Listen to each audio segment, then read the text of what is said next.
Assalamualaikum warahmatullahi wabarakatuh. Sobat RH sekalian, jumpa lagi kita di channel yang keren ini. Keren cadas. Ya sobat semuanya, ini ada berita yang ngeri-ngeri sedap. Ya, yang bisa bikin jantung relawan Anies Baswedan berdegup kencang. Karena ada peninjauan kembali yang diajukan oleh kubu Muldoko terhadap kepengurusan Partai Demokrat yang sekarang ini dikuasai oleh AHY. Kenapa? Karena kalau misalnya Mahkamah Agung mengatakan yang sah adalah kepengurusan Muldoko, maka yang terjadi adalah tidak ada jaminan Demokrat akan mengusulkan Anies Rashid Baswedan sebagai calon presiden. Karena kita tahu bahwa Muldoko adalah is a part of the presidential office. Jadi akan kembali pada skenario istana yang paling ideal, yaitu ada pertarungan pilpres tanpa Anies Baswedan. Karena itu tidak heran kalau kemudian AHY menyebut bahwa kubu Muldoko bertujuan gagalkan pencapresan Anies. Ini ada keterangan sedikit dari Sekjen Demokrat ya, Rifki Harsa kepada saya melalui WA. Dia mengatakan tanggal 3 Maret, satu hari setelah Demokrat mengukuhkan dukungannya ke Anies, PK Muldoko didaftarkan via Petun Jakarta. Kemudian kami menerima rilas ya, dan diberikan waktu untuk menyerahkan kontra memori PK maksimal 30 hari.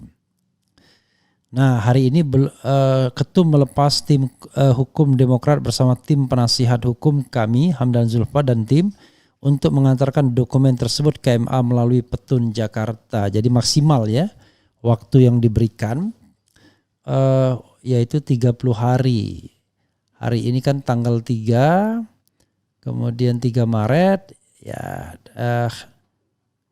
mungkin dianggap 30 harinya jatuhnya pada tanggal ini ya. Oke.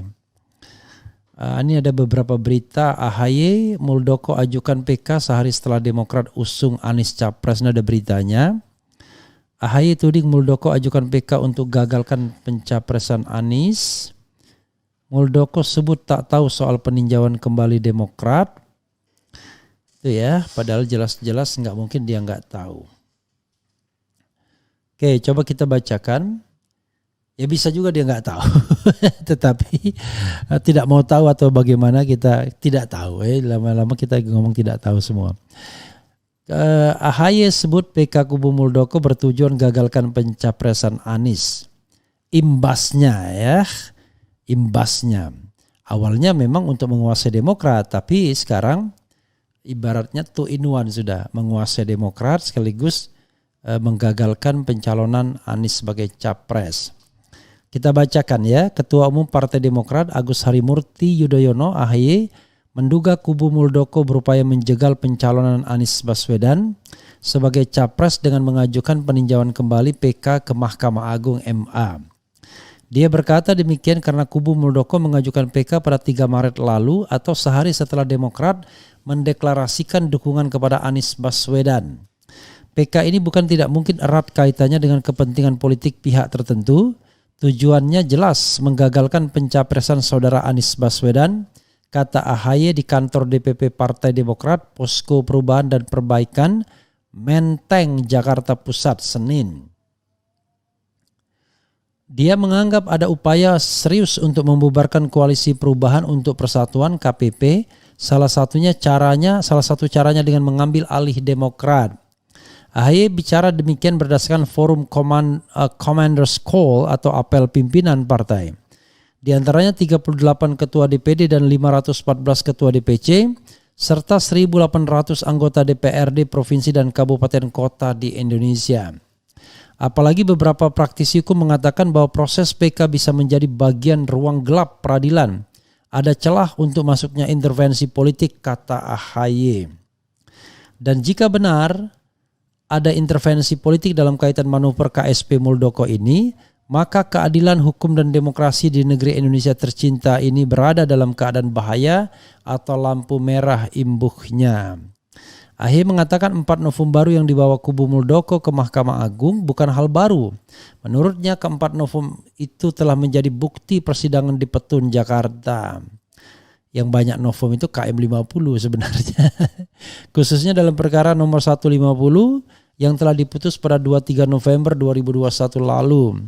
Kami yakin Gusti Allah mboten sare, Tuhan tidak pernah tidur, kebenaran yang hakiki tidak akan pernah bisa dimanipulasi.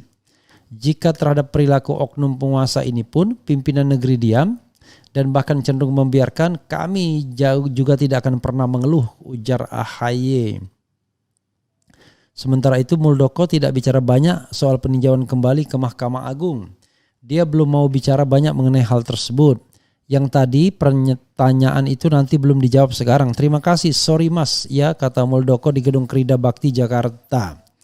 Ihwal novum baru yang dibawa untuk ke MA, Muldoko juga tidak bicara banyak. Orang ngerti, aku orang ngerti, ujar Muldoko. Yang ngerti pasti lawyernya. Kubu Muldoko dan Johnny Allen Marbun, sekjen ya, mengajukan peninjauan kembali ke Mahkamah Agung terkait kasus kepengurusan Partai Demokrat. Sebelumnya gugatan kubu Muldoko sudah dibentahkan Petun, Pengadilan Negeri hingga Pengadilan Tinggi Jakarta. Bahkan kasasi yang dilayangkan kubu Muldoko ke Mahkamah Agung juga ditolak. Kini mereka mengajukan peninjauan kembali ke Mahkamah Agung. Kubu Muldoko mengklaim punya 4 bukti baru. Ya, sobat RH sekalian, ini harus menjadi perhatian ya.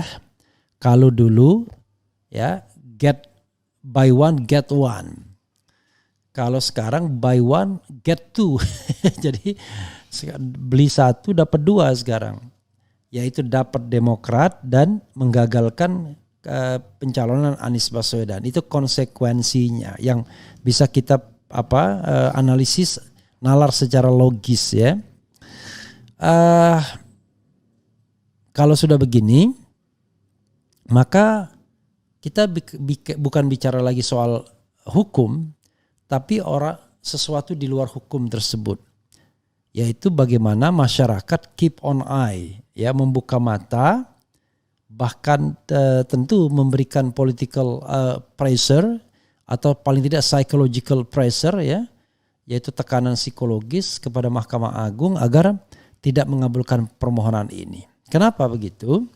Sederhana, karena yang namanya proses PK itu bisa menjadi ruang gelap yang kita tidak tahu bagaimana tiba-tiba sesuatu itu dikabulkan. Banyak yang sudah ditolak sampai Mahkamah Agung, tiba-tiba PK-nya bebas. Kasus-kasus korupsi sering begitu, bahkan dikurangi juga hukumannya.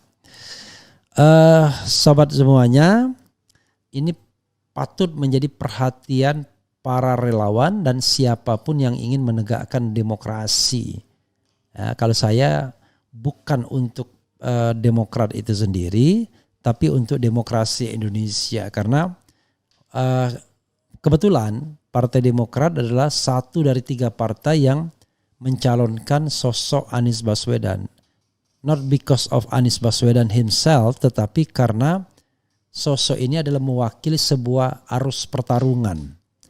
Karena kalau tidak ada sosok seperti Anies Baswedan, maka bisa jadi kita melihat pilpres dagelan, pilpres yang sudah disetting karena pelakunya adalah orang-orang kekuasaan atau belongs to presidential palace semuanya. Jadi orang-orang yang dekat dengan kekuasaan istana. Ya, dengan jujur, dengan terbuka saya mengatakan yang diharapkan itu kan pertarungan tanpa Anies Baswedan atau tanpa tokoh oposisi yang kuat seperti Rizal Ramli, Gatot Nurmantio dan lain sebagainya. Nah, rupanya walaupun awalnya tertatih-tatih, koalisi Anies Baswedan akhirnya bisa menyepakati bahwa mereka akan mengajukan Anies Baswedan. Yang belum disepakati yaitu wakil presiden, tetapi kesepakatan untuk mengusung Anies itu yang paling penting sesungguhnya. Nah, rupanya ini yang sepertinya dibaca oleh kubu tertentu sebagai celah ya untuk menggagalkan itu, yaitu mengajukan PK. Di mana kalau seandainya PK mengatakan bahwa kepengurusan yang sah itu adalah kepengurusannya Muldoko, maka gagallah kepresidenan atau pencapresan Anies. Ya, itu soalnya sobat era sekalian. Jadi kenapa ini menjadi hal yang penting yang harus diperhatikan, hati-hati, gawat ya. Itu soalnya ya, sekali lagi itu soalnya ya. Wassalamualaikum warahmatullahi wabarakatuh. Ciao.